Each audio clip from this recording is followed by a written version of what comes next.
Christmas Festival, Saturday, November 25th from 9 to 3.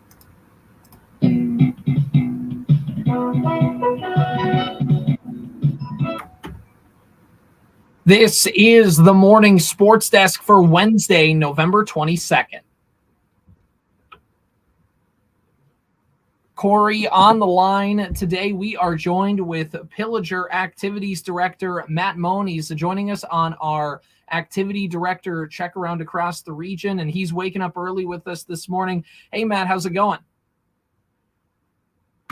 So let's talk a little bit here about some activities with Pillager. I know you guys have wrapped up the fall sports season in the last few weeks, but any kind of highlights throughout that fall sports season that you want to share with us while we got you on the line? Yeah, absolutely. Our cross-country team had a very good year. Miss Dobson was a all-conference runner for us. We didn't have anybody advance down to the state meet, but we had a good year. They had a lot of fun. We graduated a fair amount now of seniors, so next year we'll be relatively young with that team. Our volleyball team, we had a coaching change this year, and they had for the first time since 2019 they had double-digit wins. They were really young and scrappy, and competed most every night. They were in the gym, and our numbers are really good. We had, almost 80 kids out 7 through 12 for volleyball. So the numbers for that program are through the roof right now, which is exciting to see. And our football team was district champs. We had a 2-win season last year, and they went 6-2 this year during the regular season and won the district. Hosted a playoff game with our rivals down the road, Staples, and we wound up losing that game, but we competed well this year, and they were in every single game, and we bring a lot of our core nucleus back next year. So we're very, very pleased with how the fall season went, and looking forward to next fall. Matt, we move on to winter sports, and by this time now, everybody is well underway, some for more than a week even with these winter sports practices. Lots of opportunities at Pillager for kids to participate something in these cold months of the year. I guess I'll leave it to you. Where would you like to start when we start previewing winter sports at Pillager? Yeah, so our girls basketball team started the year last week. They had a scrimmage on Saturday. They were in Henning for that, and so they'll tip off for their first game on Tuesday at Aiken. They'll be very young this year. A lot of underclassmen will be seeing a lot of minutes. We graduated last year a decent amount of minutes off the varsity team, so they'll be looking to be a little bit of baptism by fire as they start the year. Looking to improve and get better as the year progresses. Our boys basketball team comes back. They hosted a playoff game last year. We bring our, in my 4 years now here, it's the first team that we've had that brings everybody back. And they're big. If Christian Hoagie goes about 6'6", and then we've got Parrish and Anderson go check in at about 6'4", and our guards are big. They've got some depth, so we're kind of hoping and looking forward to the upcoming winter season for them. They should be competitive most nights, and we're very excited to see what kind of year they have. And then we do have co-op opportunities.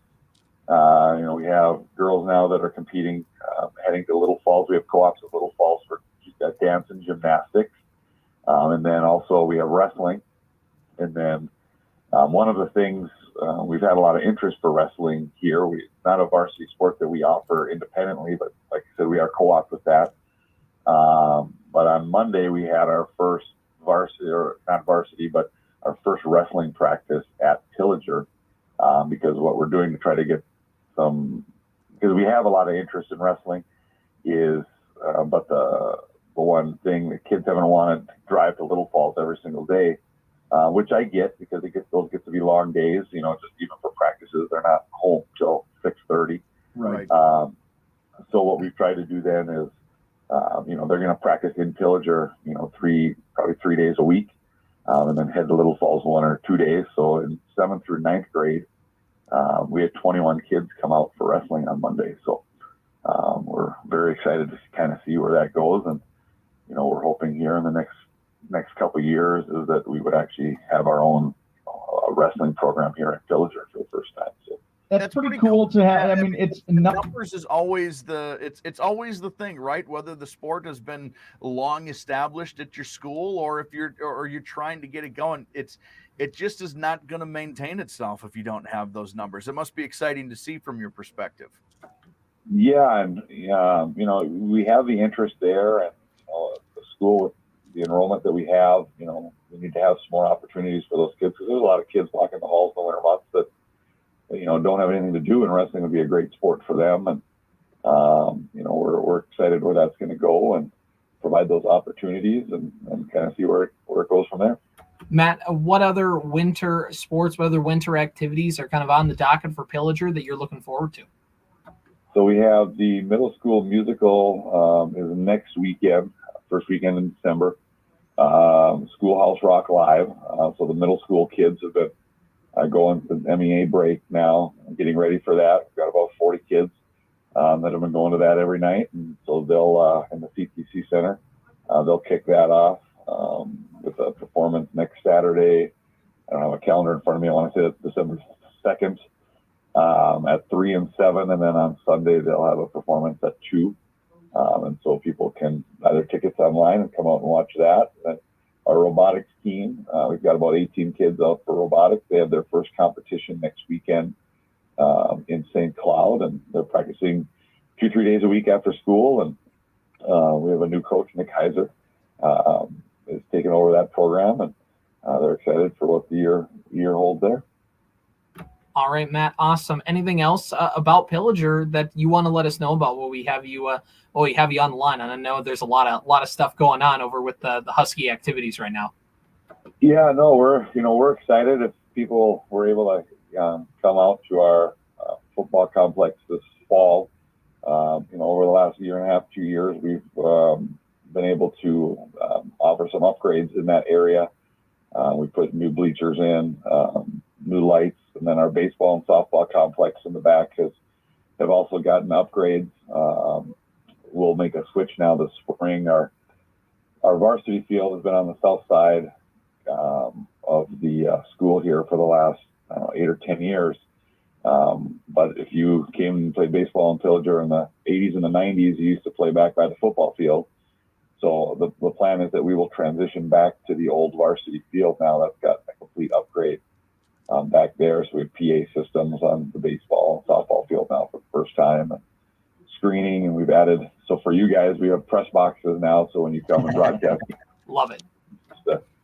To do it, and updated the bleacher system back there and the signage. And so yeah, we're about 95% complete. We have a few more things, but we're excited for the spring season. We had a track painted, new pits for track, and new discus cage because we had the section track meet this spring and the conference track meets, and so we've just kind of made a commitment to that. And just we're excited to be able to have those facilities to be able to offer for our kids and for the kids that are coming from other schools. And it's something that we kind of pride ourselves on, and we're fortunate enough to have.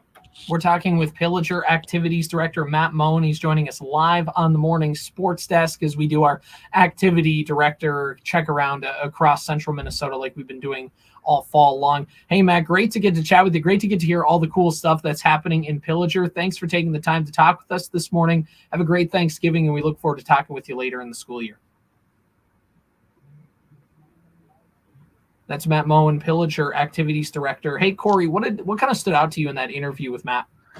Well, it's exciting to hear the potential that's happening with Pillager Husky wrestling down the line.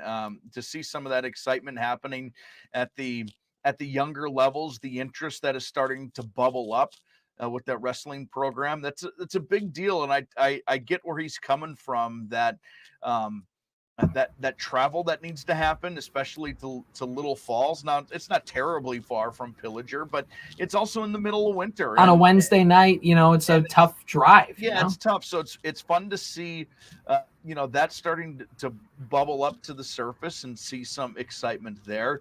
I almost interrupted him when he started talking about the baseball field, because I don't know if he knew that he was talking to two baseball guys who, when they get to a town, will drive around to find the baseball field and then totally judge the community on the shape of that baseball field.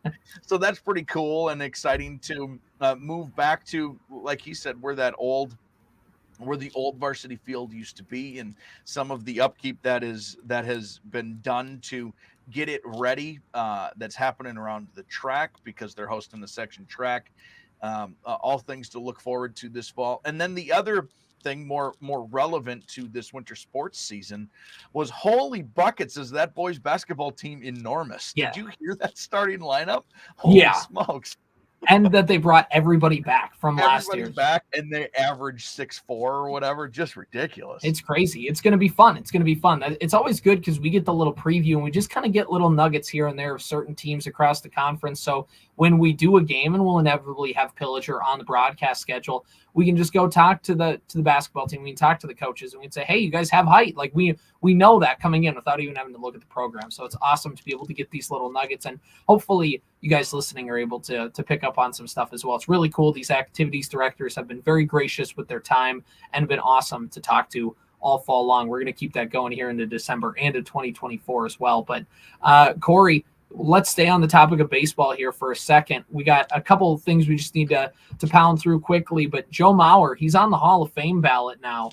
That's kind of been the news over the last couple of days. There was an Athletic article where Joe Mauer was talking about it, and the quotes are basically just, golly gee, it's sure nice to be on the Hall of Fame ballot. I don't know if I'll get in, but I sure have made a lot of fun memories. Like that, it's a classic Joe Mauer comments. Nothing there's going to shock you. But Corey, this is the big question. Does Joe Mauer get in on this year's ballot? And if not, does he ever get in? So to get in to the Baseball Hall of Fame, you need to receive at least 75% of the vote to be elected, inducted, whatever the word is. Some numbers on Joe Mauer very quickly. 15 years, all with the Twins. We know that.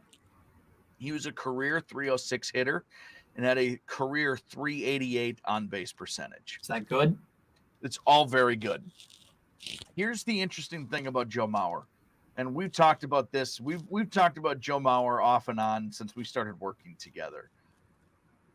Mauer's best years and best numbers came when he was also playing the most difficult position, which is a huge, huge kick in the right direction for his Hall of Fame induction. Oddly, his worst numbers came at a considerably easier position later in his career. And a lot of that is because he really was dealing with injuries through the entire second half. Well, I mean, the entirety of his career, but especially those lingering injuries, the second half of his career and beyond. Yeah. So the numbers are amazing. They could have been more amazing. Interestingly enough, if he would have been tragically struck down in a bus accident after year 5 of his career, he'd have been a first ballot Hall of Famer. If the bilateral leg weakness caused him to retire, he'd be a first ballot Hall of Famer, easily, because there's kind of that, he would have gotten there. Yes. And so because he toughed it out, his numbers ended up being a little worse because of it. Right. And it might hamper him. To answer your question, does he go in? No. As a first timer, absolutely not. Those numbers just aren't good enough. No, not for a first ballot. Not for a first ballot.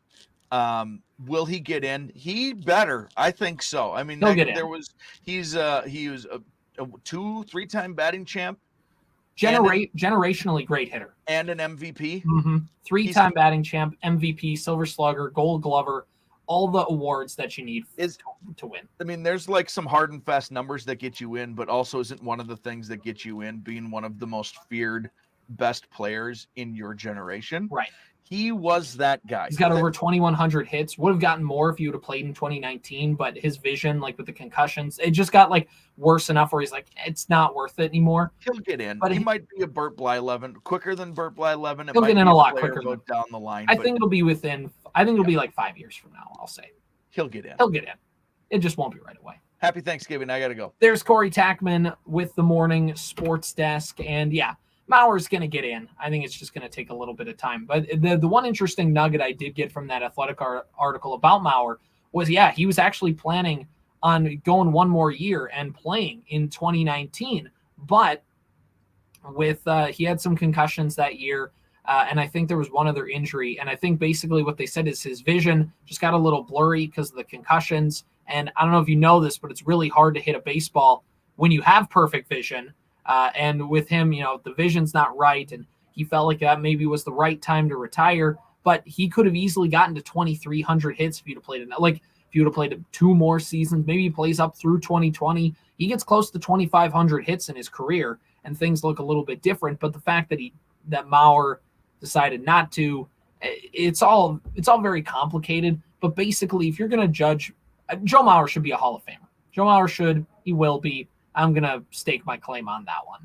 Minnesota Timberwolves will host the Philadelphia 76ers tonight as they try and keep their unbeaten record at home this season. It's on the line. Philadelphia played last night in Cleveland. They went to overtime. So that's the big question. Does Joel Embiid play? Do some of Philadelphia's star veterans play because they played an overtime game the night before? It's the second night of a back-to-back. How does that rank? We'll kind of keep an eye on that. Either way, it'd be fun to see the Wolves go up against them at full strength, but also the Wolves need a bunch of wins because even though they're number 1 seed in the West, got to keep winning to keep that up. This has been the Morning Sports Desk for Wednesday, November 22nd. Happy Thanksgiving, everybody. 7:32 on KWAD. Here's MNN News. Minnesota News Network. I'm Brent Hall. Thousands of Minnesotans are headed to Minneapolis